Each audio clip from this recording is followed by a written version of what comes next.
All right, let's listen to, or let's read Rambler number 15 for Tuesday, May 8th, 1750. The title being The Folly of Cards, a letter from a lady that has lost her money. It opens with some Latin here, which I will attempt to read. El quado, I think it's Latin, verior vilitrum copia, quando major averente putual sinus, allen quando hos animos, from Juvenal. And then an English quote. What age so large a crop of vice bore? Or when was avarice extended more? When were the dice with more profusion thrown? Dryden.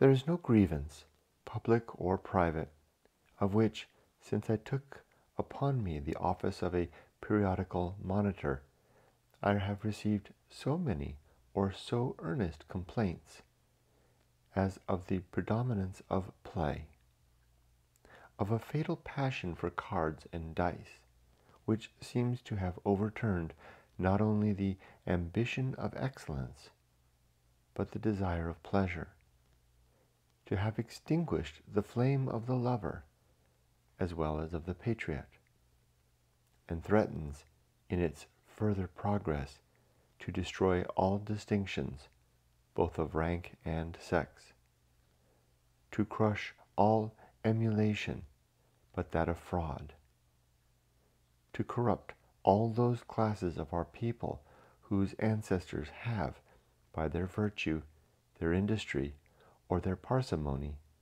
given them the power of living in extravagance, idleness, and vice, and to leave them without knowledge, but with the modish games, and without wishes, but for lucky hands.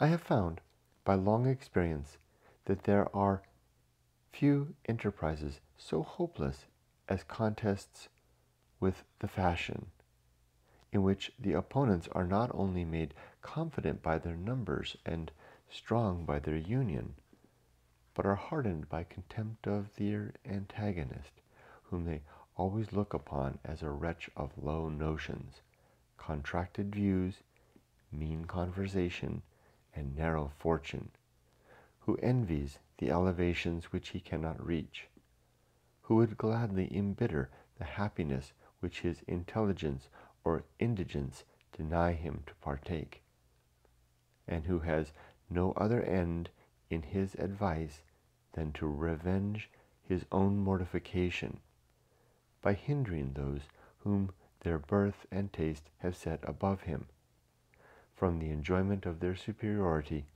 and bringing them down to a level with himself.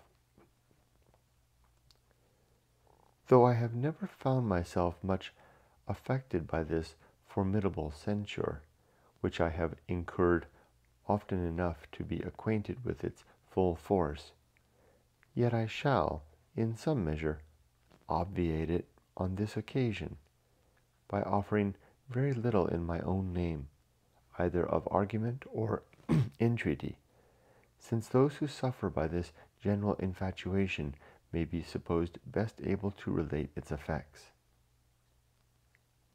And here comes what I think is a letter. Sir, there seems to be so little knowledge left in the world, and so little of that reflection practiced by which knowledge is to be gained, that I am in doubt whether I shall be understood when I complain of want of opportunity for thinking, or whether a condemnation which at present seems irreversible to perpetual ignorance will raise any compassion, either in you or your readers. Yet I will venture to lay my state before you, because I believe it is natural to most minds to take some pleasure in complaining of evils of which they have no reason to be ashamed.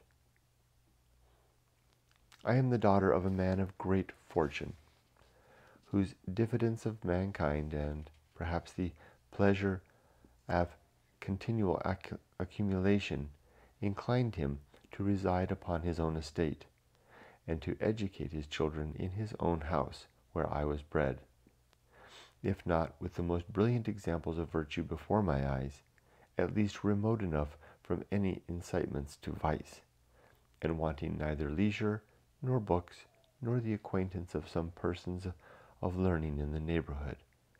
I endeavored to acquire such knowledge as might most recommend me to esteem, and thought myself able to support a conversation upon most of the subjects which my sex and condition made it proper for me to understand. I had, besides my knowledge, as my mamma and my maid told me, a very fine face, and elegant shape, and with all these advantages had been 17 months the reigning toast for 12 miles round, and never came to the monthly assembly, but I heard the old ladies that sat by wishing that it might end well, and their daughters criticizing my air and features or my dress.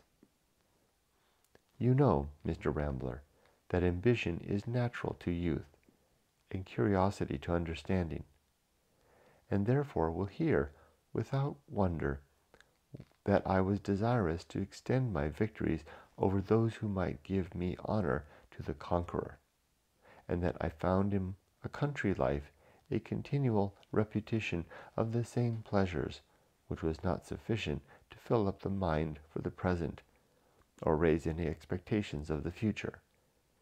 And I will confess to you that I was impatient for a sight of the town, and filled my thoughts with the discoveries which I should make, the triumphs that I should obtain, and the praises that I should receive.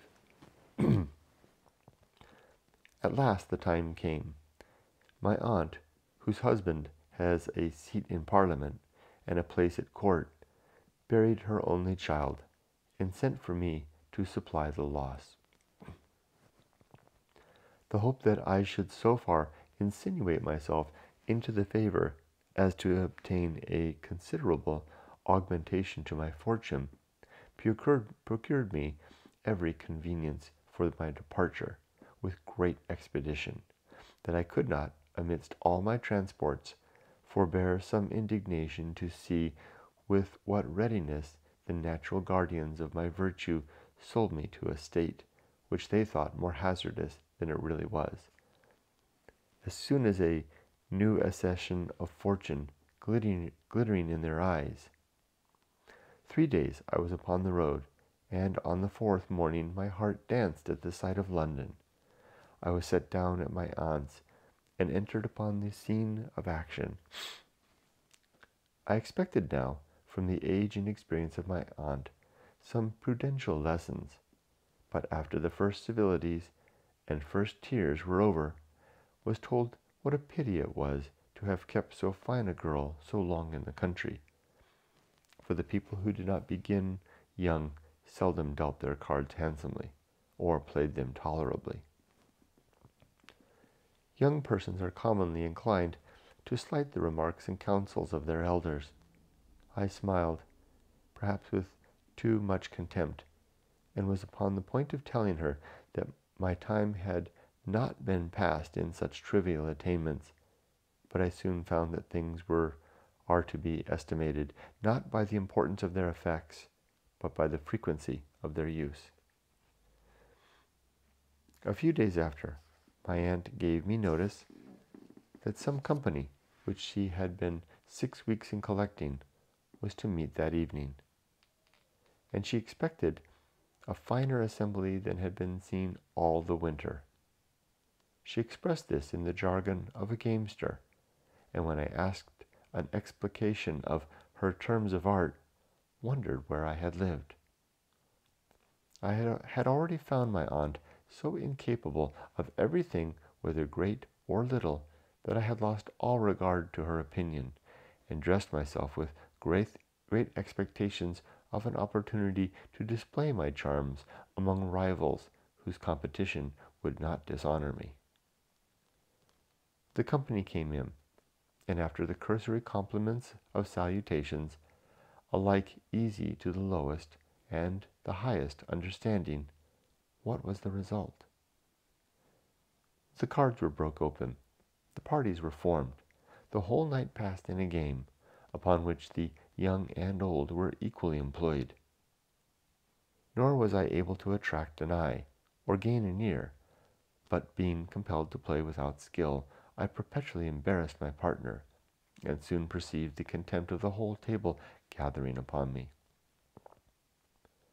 I cannot but suspect, sir, that this odious fashion is produced by a conspiracy of the old, the ugly, and the ignorant against the young and beautiful, the witty and the gay, as a contrivance to level all distinctions of nature and of art, to confound the world in a chaos of folly, to take from those who could outshine them all the advantages of mind and body, to withhold youth from its natural pleasures, deprive wit of its influence, and beauty of its charms, to fix those hearts upon money, to which love has hitherto been entitled, to sink life into a tedious uniformity, and to allow it no other hopes or fears but those of robbing and being robbed.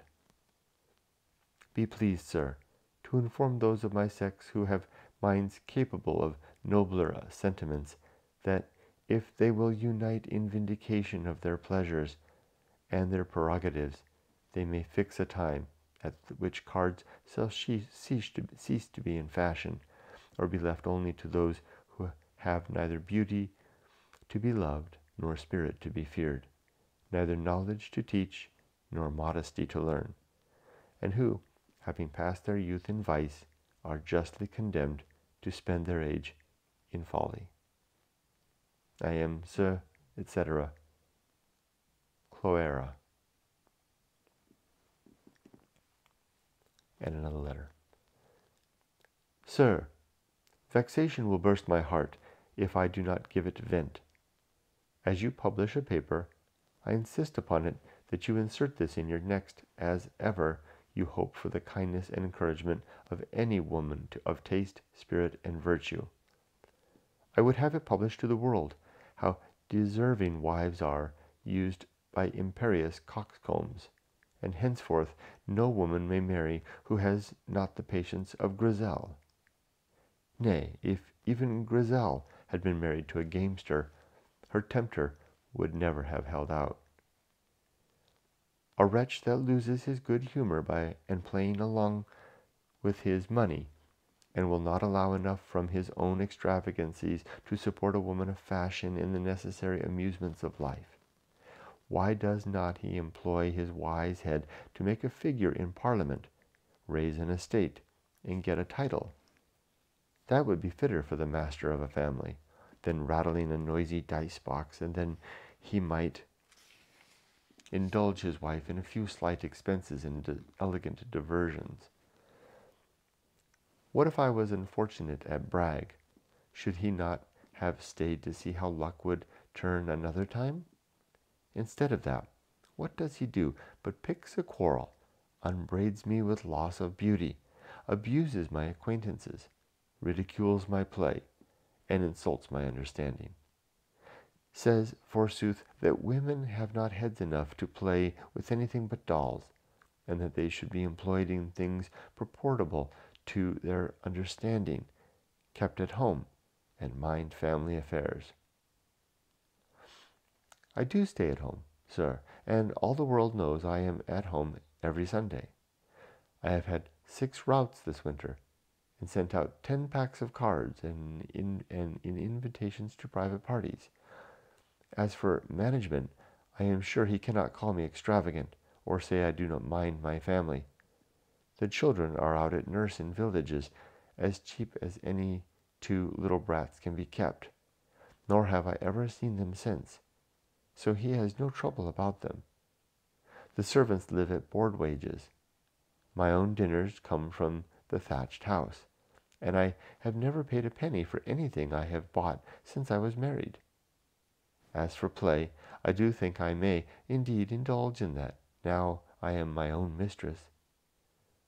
Papa made me drudge at whilst till I was tired of it, and far from wanting a head.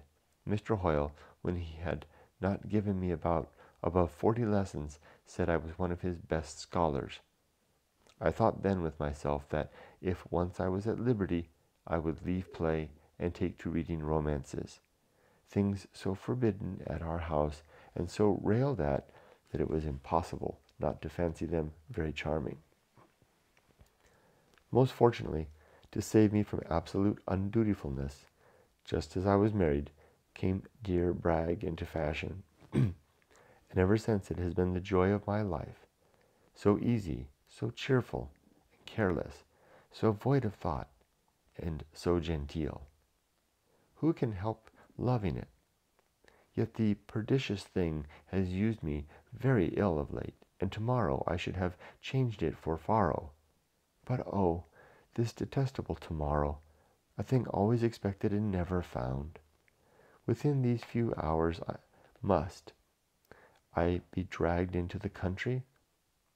The wretch, sir, left me in a fit, which his threatenings had occasioned, and unmercifully ordered a post-chaise. Stay, I cannot, for money I have none, and credit I cannot get, but I will make the monkey play with me at piquet upon the road for all I want. I am almost sure to beat him, and his debts of honor I know he will pay. Then who can tell but I may still come back and conquer Lady Packer? Sir, you need not print this last scheme, and upon second thoughts you may. O distinction! The post-chaise is at the door. Sir, publish what you will, only let it be printed without a name. 2 letters from women whose lives have been affected by gambling, and strong admonition, observation, and caution from Dr. Johnson along all the same lines.